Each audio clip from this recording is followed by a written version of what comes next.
Hello, everyone out there, and welcome to Monique Stallings Ministries.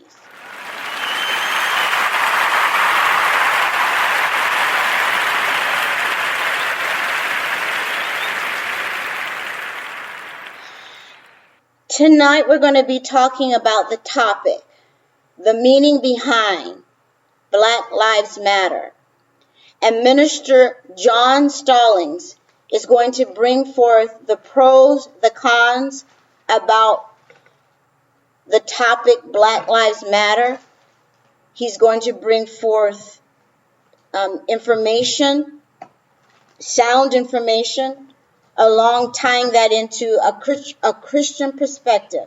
So with all ado, I want to go ahead and turn the mic over to Minister Stallings so we can get this broadcast started.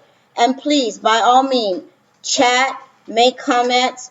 If you're not hearing us clearly, or when you're not hearing him clearly when he speaks, please let him know, because we need to know that everybody can hear and have a voice in the chat box. Okay? So here goes Minister Stallings.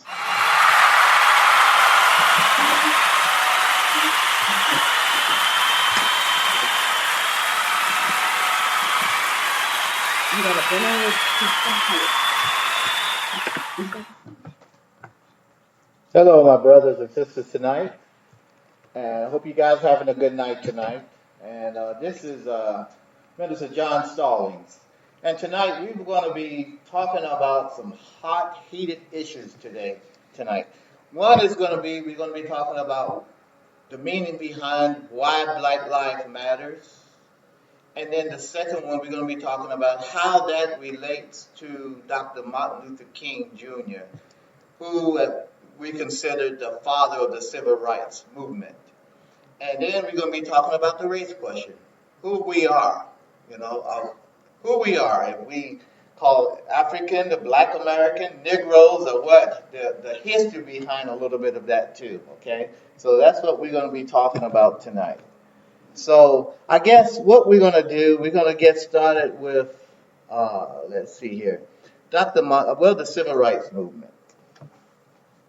It's kind of, the way I read it is that we're going to start with Dr. King. Back in 1963, his famous letter from Birmingham jail. And while he was there, he went through a whole lot of suffering while he was there. He was called to that. So I'm going to read a little bit of the excerpts from that. But prior to doing that, I'm going to say that when Dr. King arrived there in Birmingham, Alabama, during that particular time, that was considered to be Birmingham the most racist, the most discriminatory state and city in the United States. And just prior to that, before his arrival, George Wallace said his famous words were, segregation today, segregation tomorrow, segregation forever. So that's what he meant. So we're going to get into a little bit of Dr. King's letter from the Birmingham jail, because that letter, many theologians have been talking about that, senators, and right after that letter was written, probably back in 1964, we realized that the civil rights law was passed. So this is a very important letter. We all are very, familiar with Dr. King, his oratory when he was talking about, I have a dream. But this is a very powerful letter. So I'm going to read some of it here, okay? My dear, April the 16th, 1963. My dear fellow clergymen, while confined here in Birmingham City Jail, I came across your recent statements calling our present activities unwise and untimely. Seldom, if I ever do, I pause to answer criticisms of my work and my ideas. But since I feel that you are men of good will and your criticisms are sincerely set forth, I would like to answer your statement in what I hope will be patience patient and reasonable terms.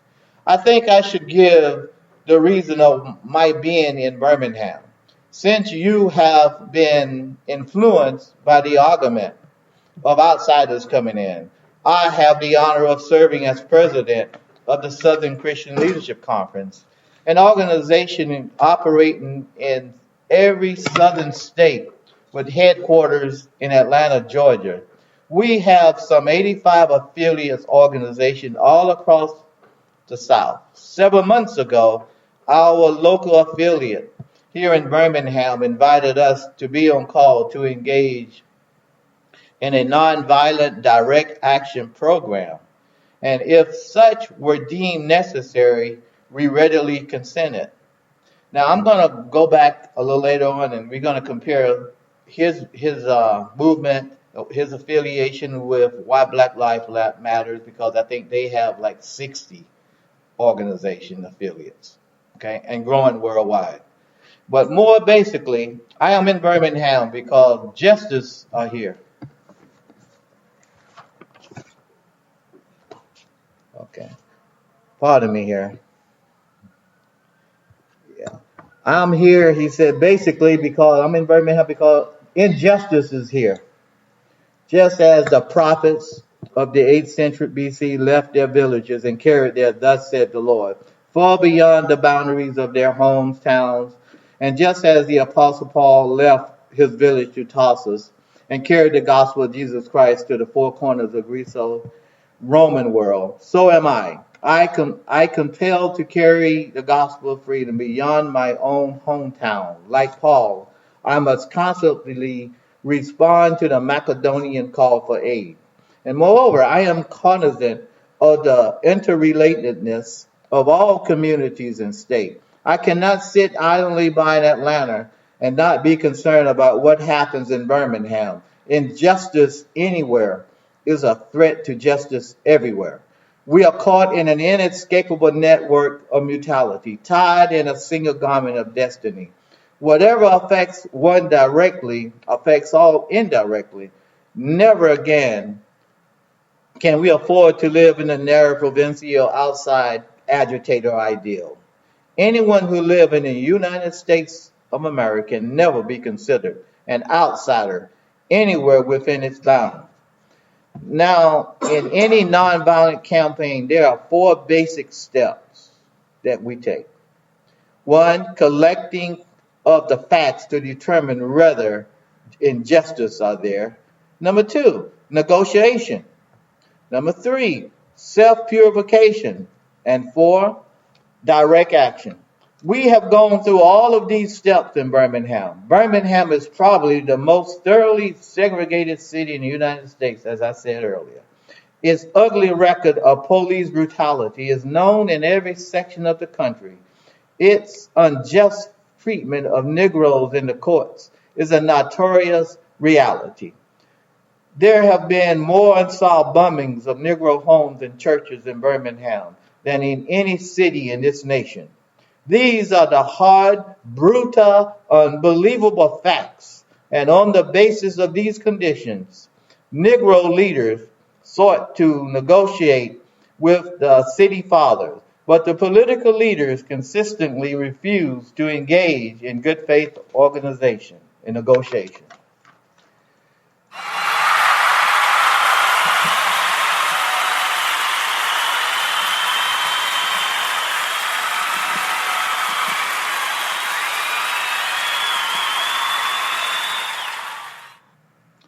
Thank you. Now, on these basis of these promises, the Reverend Shuttleworth and the leaders of Alabama Christian Movement for the Human Rights agreed to call a moratorium on any type of demonstration. As the weeks and months unfolded, we realized that we were the victims of broken promises. The signs remain, as in so many experiences in the past. We were confronted with blasted hopes, and the dark shadow of a deep disappointment settled upon us. So we had no alternative except that of preparing for direct action. And local and national communities Okay, and all the other thing is said for direct action, whereby we would present our very bodies as a mean of laying our case before the consciousness of the local and national community. We were not unmindful of the difficulties involved, so we decided to go through the process of self-purification. We started having workshops on nonviolence and repeated asked the question, are you able to accept the blows without retaliation? Are you able to endure the ordeals of jail? Or as Jesus said, if somebody smite you on the right cheek, turn the other cheek too. Are you willing to do that? Then it said, now, you may well ask, why direct action? Why sit-ins and marches? Isn't negotiation a better path? You are exactly right in your call for negotiation. Indeed, this is the purpose of direct action, nonviolence. Hey, Anna, I'm glad Miss Anna Slucky joining us tonight.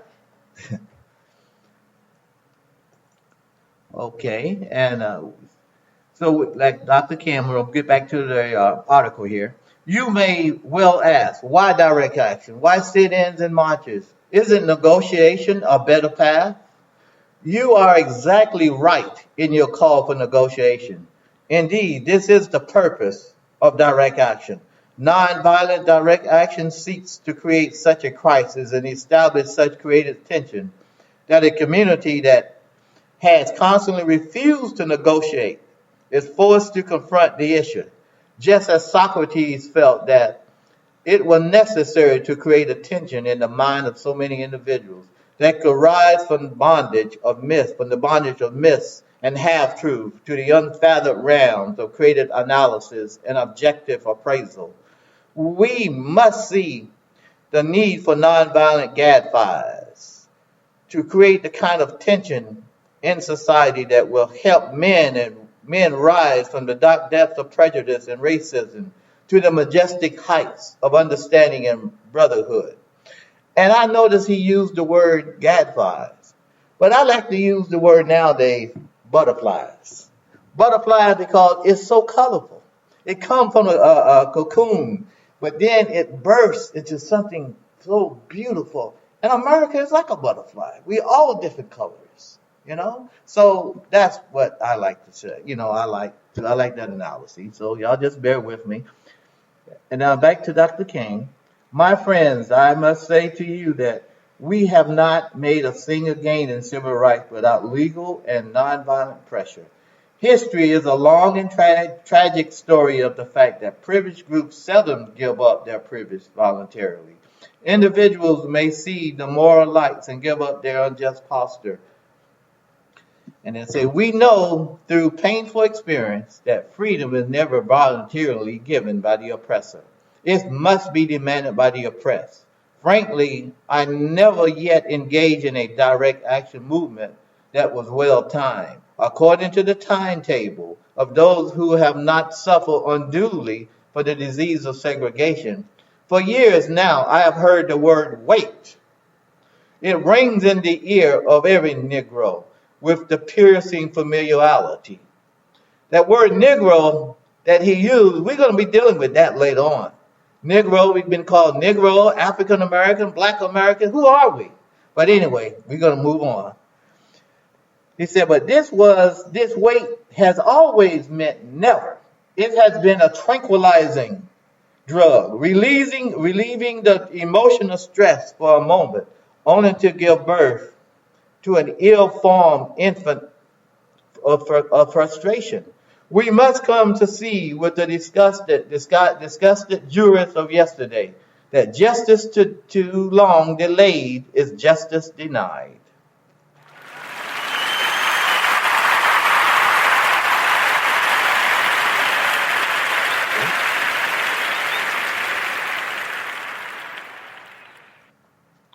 And we have waited for more than 340 years for our constitutional and God-given rights. The nations of Africa and Asia are moving with jet-lag speed towards the goal of political independence. And we still creep at horse and buggy pace towards the gaining of a cup of coffee at a lunch counter. Perhaps is it easy for those who have never felt the stinging darts of segregation to say, wait.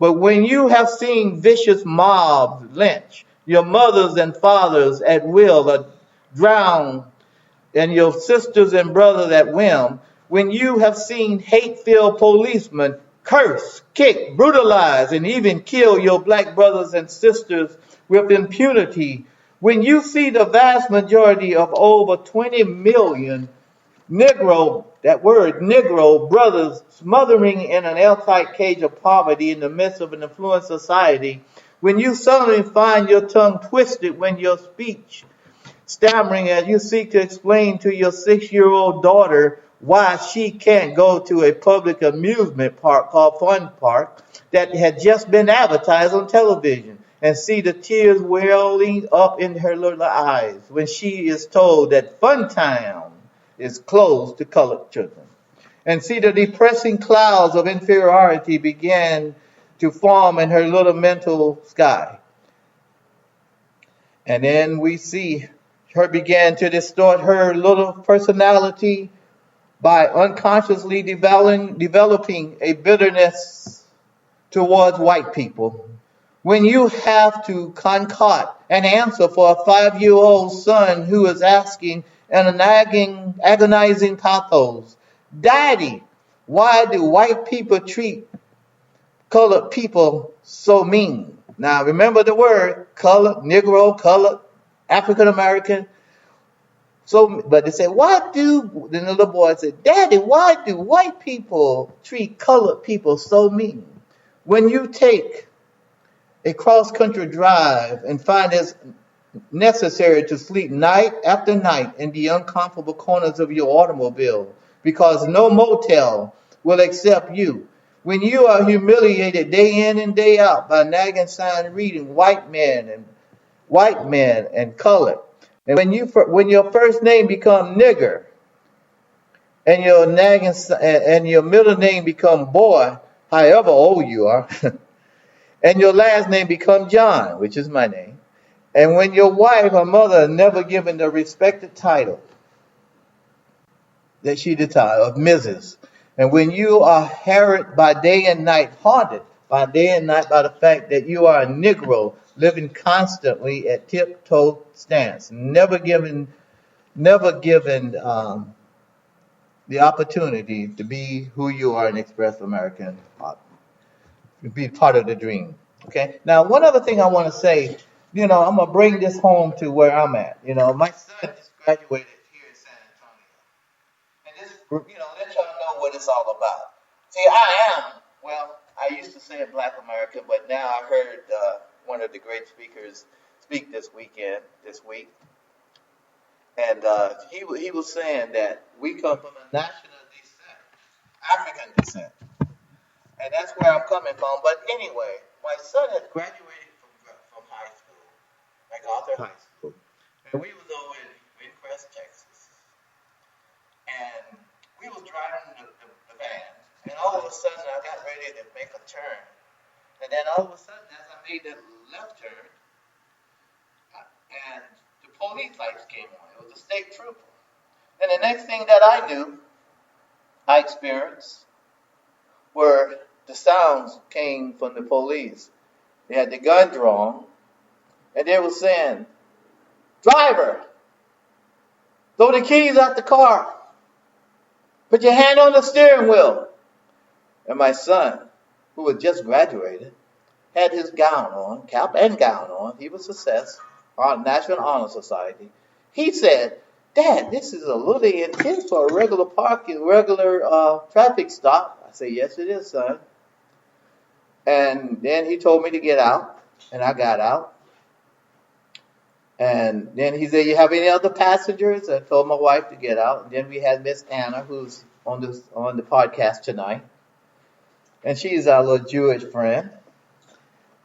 And Naji, my two sons, and my wife Monique. And it was a very frightening thing. Any negative move that I would have made, I would have been another tragedy. And then I told my wife to get out, And then she wanted to go back in there and tell everybody. I said, no, Monique, be cool. Don't go back up in there. They will shoot you. And, so anyway, we went back and everybody got out and we went back to the back. And then the thing I knew was, they asked me, I told them, I said, I don't know why, I asked them, why you pulled me over? He said, that van is reported as stolen. I said, what? And then the bottom line, it was, then they checked. My wife had to show the registration. They wouldn't let me move. Now, I'm a business owner in this same area and a minister. And then we told them, they said the tag was stolen, replaced. Somebody took our tag, and so it was the tag was reported as stolen. And but that was bad. That's dealing with not good police tactics, because we could have gotten killed. Now, this was a great day, but this day would go back down in memory with my son, who was one of his great days. And then from there, we went on home with no tag. They removed the tag. And then got to church. I got to church and told everybody, check your tags. And because it could have been something really, really worse. I could have been dead. You wouldn't hear me talking tonight. And there's many more episodes like that. So I just wanted to, take some time to talk a little bit about that and bring it back home. Okay? And, that's some of the things that we're going to talk about. I think Monique, you have anything to say? Yes, everyone. So Minister John has been talking about different things that we as people, from a Christian perspective, because we've got our friend who's very supportive, Anna Slucky, and we've got Miss Bonnie there as well. But we all, at that time, at that point, we were all held up, but they were mostly focused on Minister Stallings. And it was no questions asked. It was individuals who themselves were nervous. But don't get me wrong, it turned out fine, because once they found out that the car belonged to us, however, these officers were apologetic. They were very sorry. Matter of fact, they were showing us everything on their scanners. So again, when we talk about, as this ties into, police brutality and things that aren't going right, we have cops that are good, and we have those that are bad. And so we and people in society need to, of course, just like in the Bible, you separate the goats from the sheep. And because of that, we need to have a system where we're able to decipher the good cops from the bad cops.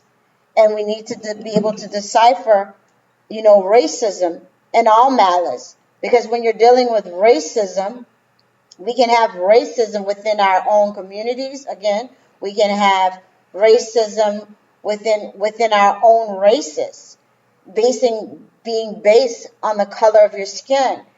And Minister John, myself, and my son today, again, we do research where we actually start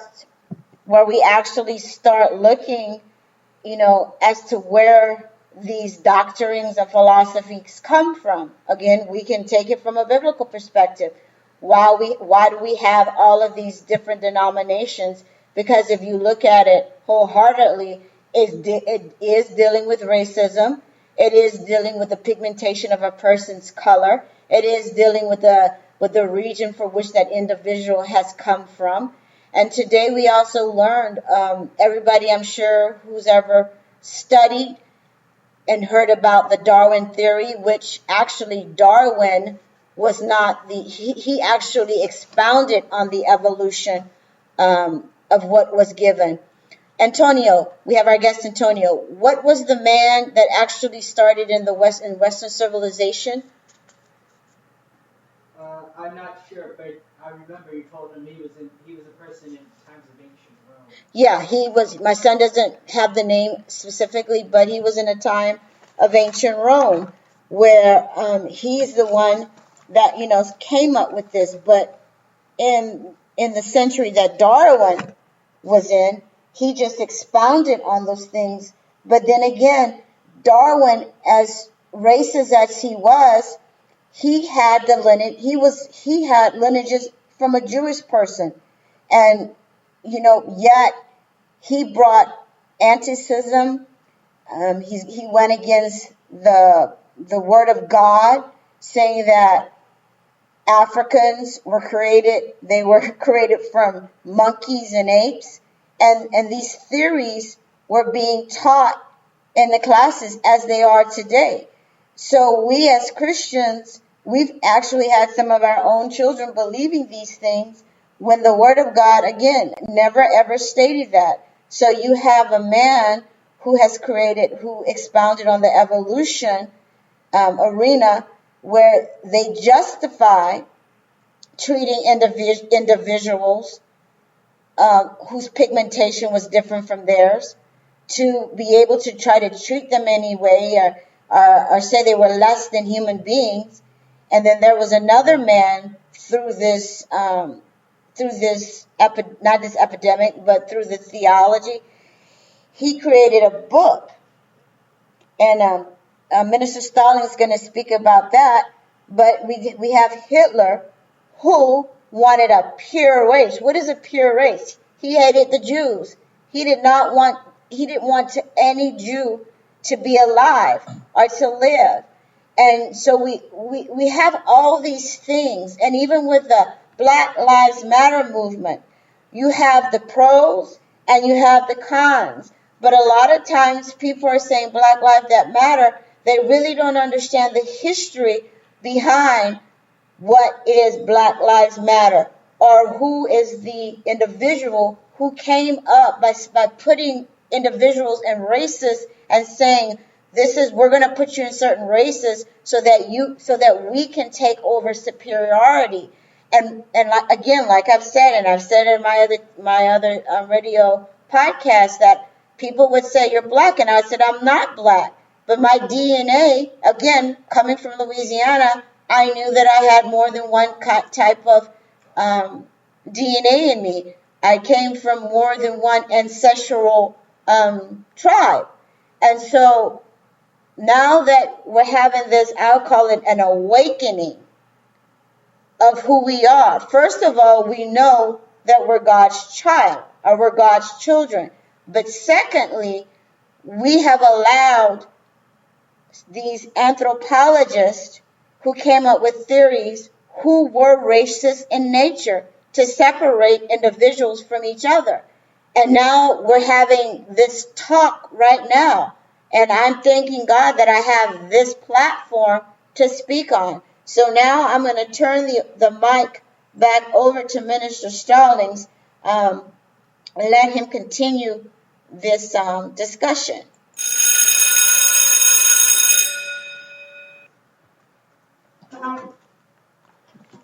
Thank you, Monique, my gorgeous queen, beautiful wife. Now, I was mentioning also about my son Antonio. After that he graduated, and just let me tell you, because he could have gotten assassinated that night too. But he went on. He has, like I said, he was a National Honor Society's young man. He went on and got a $84,000 presidential scholarship. His brother is, he went in the Air Force, Jack Mechanic, volunteering right now for the National Guard.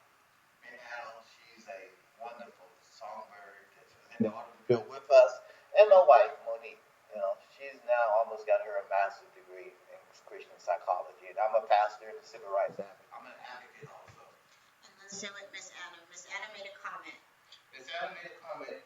Yes, we were all made by a creator who created us to be different in color, size, male, and female. I like what you said about the viewed butterfly. Wow, so true. Thank you, Miss Anna. Okay. Now, I'm going to kind of take a little curve.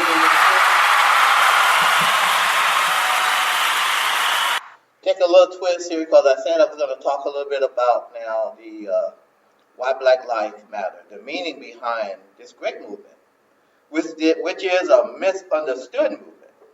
So Got to realize now, to understand the power movement that began in 2013, that we have to jump back nearly about 400 years to grasp on perhaps in the same struggle in the black community fought then.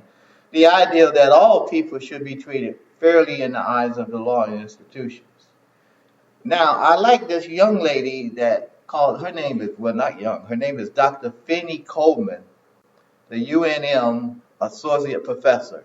She said, ultimately, when our responses become human responses as opposed to racial responses, that is when we are going to change as a society.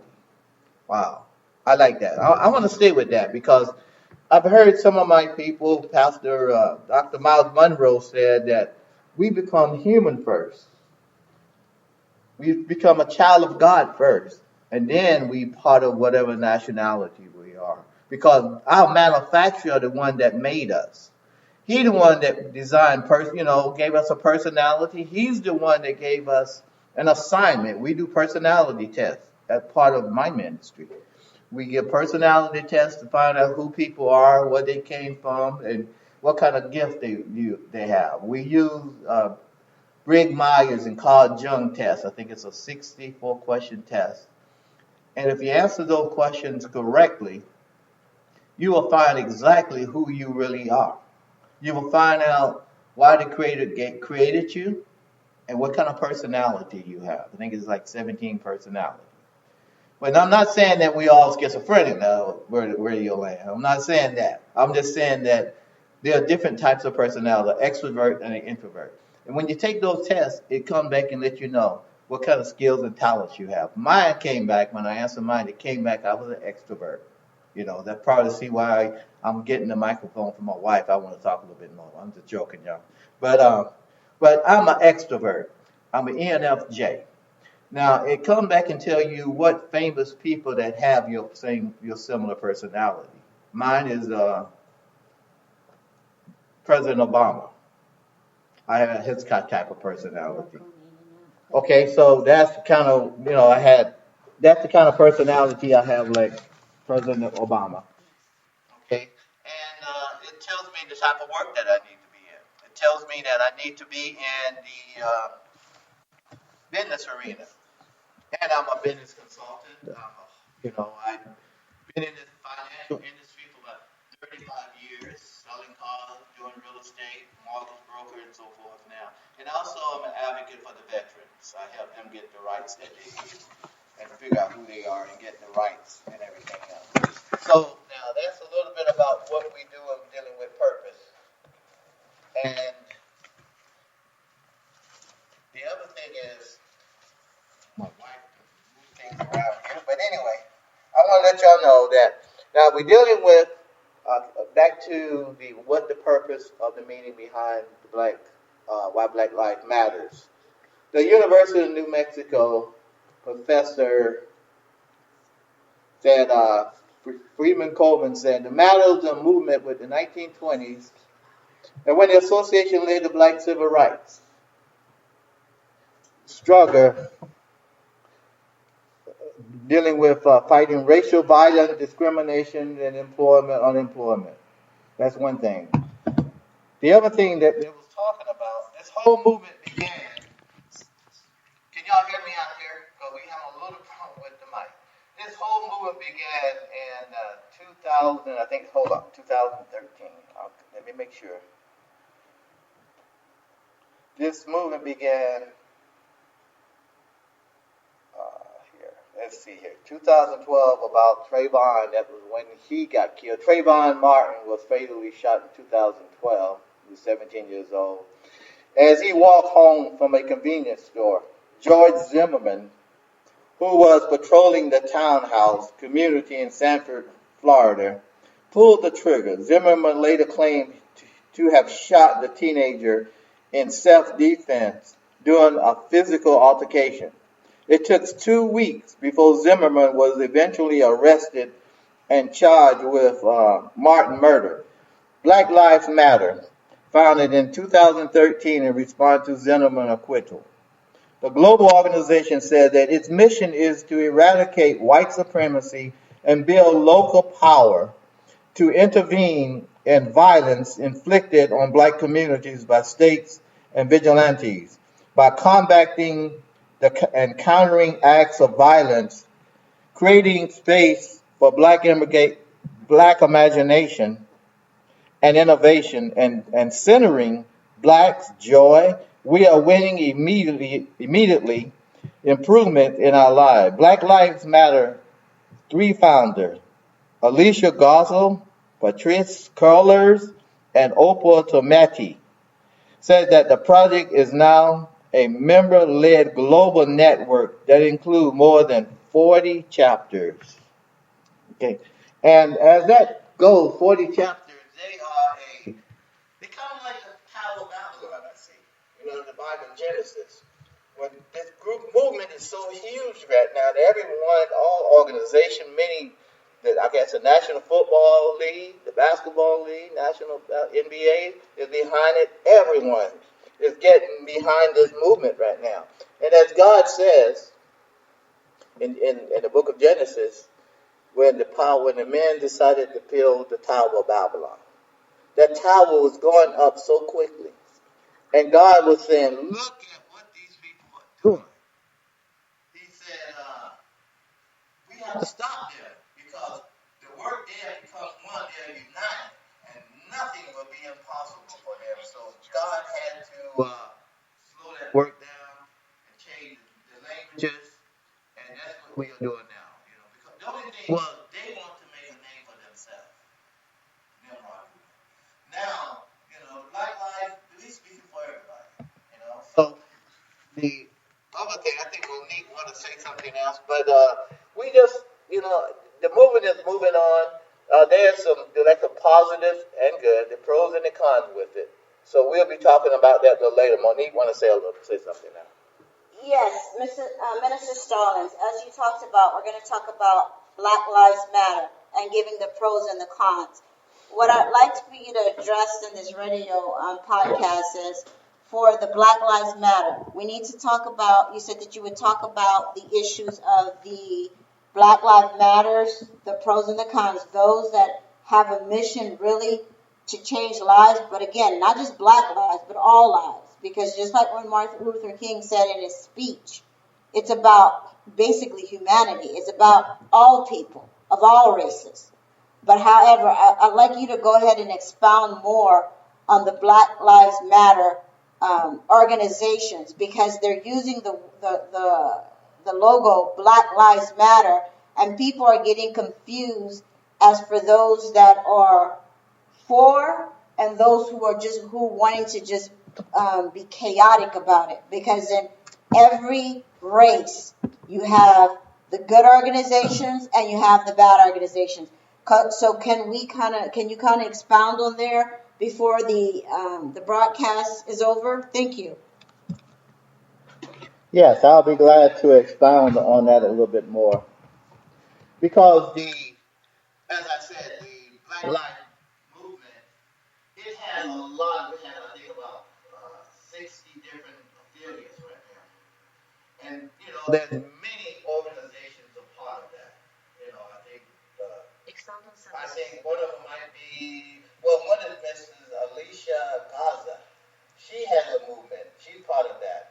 Her movement was, to my understanding, from my reading, was that the reason she got involved was because she has a PhD in psychology. And at one time, she couldn't understand why her sister hated her so much and so rude to her. And then later on, she found out that she had some mental issues. And so from there, and that's why Mrs. Gaza decided to go ahead and, Miss Phillips, her last name is Phillips too, decided to go into psychology and get a PhD. And that's her movement. She helped people understand that some people are doing things because of mental illnesses. Okay, what's racism? You know, it's quite a few. But so, Minister Stallings, so what you're saying is, so her Black Lives Matter is dealing with people of African descendants that's dealing with the mental issues. Now, what other organizations that are using the logo Black Lives Matter? Good question. If the lesbian and gay rights, they part of that too. Their lives matter. And dealing with the veterans, I think even the veterans getting out of the jail, we dealing with them also. So that's a good movement. Like I said, there's so many things. You're dealing with artists, dealing with these rappers, singers. They are there too. So we got people from all across the spectrum who's involved with that. Okay, with that movement. But before we end, I really want to cover another section of this because tonight, just prior to this, I was watching a video, a TV on YouTube, and it's called Human Zoos. Okay, can you hear me now better, Anna? Okay. Before we would talk, I was watching a video on YouTube called Human Zoos, like a zoo. America forgotten history of scientific racism, the Darwin theory. Monique mentioned some of that. At one time, Darwin theory, they had went and got some African Americans. They were trying to compare them. They got some Africans. And they were trying to compare and saying that we, the black Africans, came from apes and stuff, gorillas. And that we would have ape and have man. So the thing is, then it was a circus thing. So then all of a sudden we had this one pastor named Mr. James Gardner. He said now because people with 40,000 of people would go to the zoo and see this guy that looked like in the African America in the circle in the thing with a little monkey. So he said, no, we can't be doing that. So he said, this is a Christian country placing African Americans on exhibition to prove the Darwin theory is unchristian-like, is un-Christ-like. We should not be doing that because it degrades the man and degrades all race, and we all came from God. So nobody can say that we are just, so that's the kind of thing that's been going on. They call it a boy in a cave with a monkey. And that's part of what we've been dealing with. And then from there, that same little man, so much little boy that was in there, they moved him to some kind of place, a mental institution in Lynchburg, Virginia. And then they said allegedly that he committed suicide because he was so frustrated with what they were doing to him. And there's other more theories that we will probably get into. And then I want to touch a base, one little thing here also. The other thing I found out was that the eugenics theory. Scientists from Yale and all over the United States, what they do, they started out collecting information on people, I guess African American, Mexican, and Latinos. They was keeping records of the races. And then what they were doing from there, they was gathering information to prove that African descent people was inferior to white. And there was another book came out called The Rising Tide of Color by Lothrop Stoddard. The title, I think the theme was The Threat Against White World Supremacy. And they was really just gathering information, pushing the doctrine of Marxism, Karl Marx. And so it's kind of like what I said now is taking the DNA test. I took the DNA test, my wife, she did it for me. It was a gift for Christmas, for my birthday. She did the test for me. She ordered the test for me, 23andMe. And then it came back telling me that I'm like really about 85% African descent, The other thing, I have Native American in me. I have Chinese and Southeastern in me. I have European in me. And then the other thing that came back, it says that also they were able to take the DNA from a mummy in Egypt. And it shows that I'm a descendant of Pharaoh Ramesses III. Ramesses III.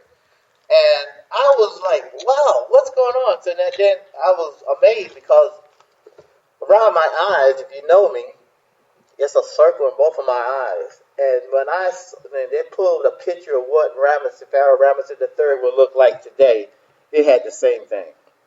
It also tells you that family, Pharaoh Ramesses III, had an alcohol problem. You know, I defeated that, but I had that in my family too. So that's what this eugenics test kind of like shows. What kind of background you have, what kind of if you have any prone to certain type of health conditions, all of that. So the government is kind of like gathering information on us, to use that to try to prove sometime, I think, that one race is superior to another. They misuse that information now, but the Bible said we all are created in the image of God, and I come from God, So God created me, and that's why I don't want to get this thing twisted, because the whole thing, what I want to do, is really trying to find out who my granddaddy is. See, I was born in South Carolina. Daddy was Herbert Stallings. Apparently, my granddaddy got killed in Augusta, Georgia, crossing the Savannah River Bridge. He was riding his motorcycle to go to the hospital and see his newborn son. But there's no history of that. None of my family members can tell me. So that's the reason, that's my why, that I wanted to find out who my granddaddy is, because it's a family secret.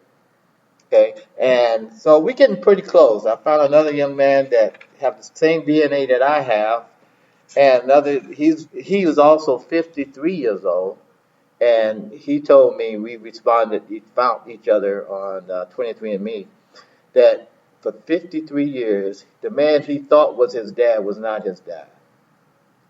So now he's looking for his real dad, and we've got something in common. So we're getting pretty close to finding out who my granddaddy is. So we cover a lot of information tonight. So wrapping this thing up, all we were trying to say is that Black Lives Matters is a good movement. But anything, is good. There are pros and cons, good and bad in it. Dr. King movement was very good. He had a lot of good stuff. People criticize him too, some of the leaders. But Dr. King also, we got to be aware now that we don't step out. That's the point I really want to drive home tonight, is that we don't want to get to the point where we think we are superior to anybody else. And I heard Conway West said in a speech this week that Dr. King, weeks before he was assassinated, he went to see the Elijah Muhammad. And he told Elijah Muhammad, he said, now, if you think that you can set up your movement in South Carolina, South Carolina, Alabama, and Georgia, you're using a pipe dream. And then Elijah Muhammad told him, if you think you can run into a burning house and integrate it, you thinking a pipe dream too. So Dr. King also said that now if America, his prophecy was this. He said, now if you guys do not get this question right, America, on the race question, it's going to be a nightmare.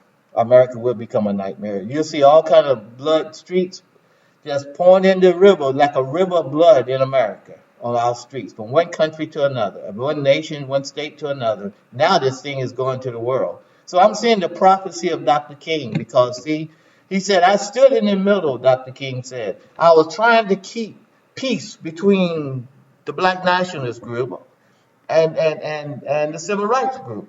I was talking about Jesus, turn the other cheek, love all men, all people. We all descendants of God, but we from the DNA of Jesus. So Dr. King was trying to do some good things, but now we have a new generation coming up, the millennials and the young people.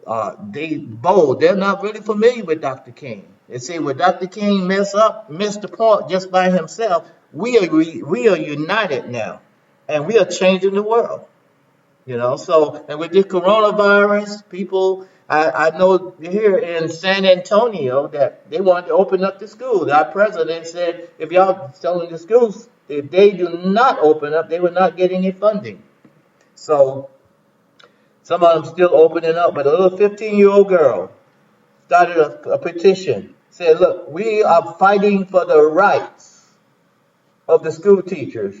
We don't want them to get exposed to this coronavirus and pass it on to their family and die. And even we don't want to die. And it was a 35,000 people petition, and they're not going to open up schools here in San Antonio until later, in September. It's going to be all by, they're going to be doing it online, which is good. So, the bottom line, for the love of money, people do all kind of crazy things. So, the love thing, and like Dr. King said, I'll end with this. Do not let no man drive you so low to make you hate him. I'm all about love. I'm all about peace. I'm all about gentleness. I'm all about understanding, because knowledge is power. And once we get this power, this knowledge, we'll become very powerful. And racism, really, when in the Navy, I found out racism ain't nothing but ignorance. Because some people said, when I was in the Navy, said I never saw a black person before. I never communicated, never had met a friend. But now he's my friend. I used to hate black people because somebody told me I hate them. And some black hate white people. Mm-hmm. Hispanics hate black people. Jesus said the color of race is going to be with you until he come back. But we got to learn to live together, brothers. We're going to perish as food, as Dr. King said. Thank y'all for listening. Hope we got something out of this. And Monique?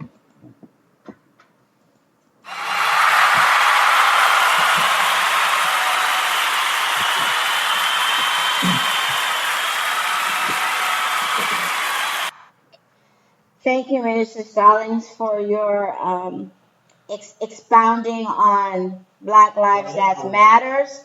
Also, from your own personal experience with your family, with yourself, and also things that you've experienced in the church community. So the bottom line is this. We have to bring facts because we do live in a world. But we need to also be able to make sure that we understand who we are first. We are first children of God. But the Lord has allowed us to be born in different ethnicities. And those who truly understand where they came from and what they have inside, you're not going to be with the status quo. You're not going to go with everybody else when they said you're black. And I've had this argument for many times, and I've also got it in my own race, but they would say, are you white? I go, no. I said, I'm Creole. And the reason why I say that is because I knew the different DNA that I have within me. But then when I did my DNA, again, I keep saying it went further. I have 2.1% of Ashkenazi Jew. I have British and Irish, and I can go on and on. But when I tell someone that, now I'm saying it because I truly understand who I am, and I'm not going to let a theory from Darwin and these other scientists that pushed, because they use the human mind, they knew what to strive for because they're not understanding, like John talked about when we were in the military. I have friends that were very dear and near to me, and they were of all nationalities. And a lot of times they would say, the only time I saw, well, they would say black because that's what they were taught, was on television. And the ignorance was broken. And places like in the military, places where you see children who know no color, because after all, it has to be taught in the home. But we as Christians, this is our platform. This is our platform to speak about injustice, regardless of what nationality you are, what language you speak, know that we are children of God and we need to speak up for injustice. Like Dr. Martin Luther King says, we need to speak up for injustice. And we need to always take everything from a biblical perspective. And not always what was said in the Bible, because the Jews were against the Gentiles. They were fighting. There's always war. But we need to stand on what Jesus Christ says. He says, if you live in me and I live in you, you can ask for anything and it will be given to you. And I close this out, and I thank you for everyone that's listened to this podcast. Yes, Minister Stallings?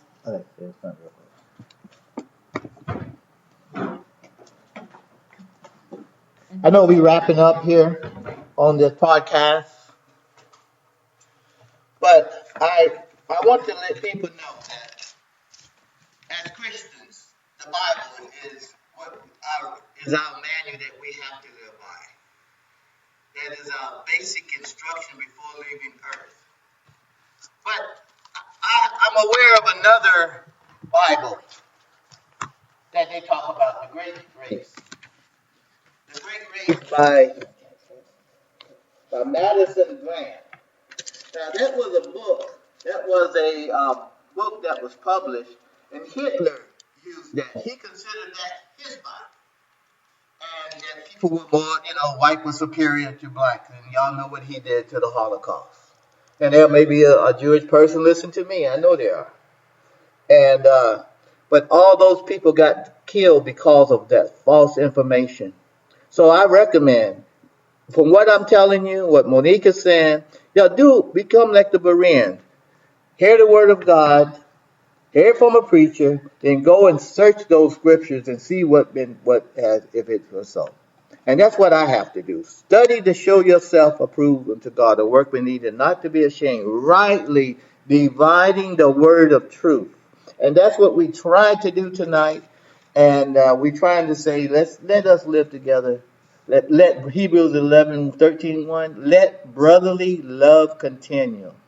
That's what I'm all about. I'm advocating love. I don't care what color you are, and I tell people that we are like Baskin Robbins. There's 31 flavors, man. Some might be chocolate, some might be vanilla, some might be strawberry, walnut, or whatever, pearlins and cream. But we all make a difference, okay? Whatever color you are, and heaven is going to be a place.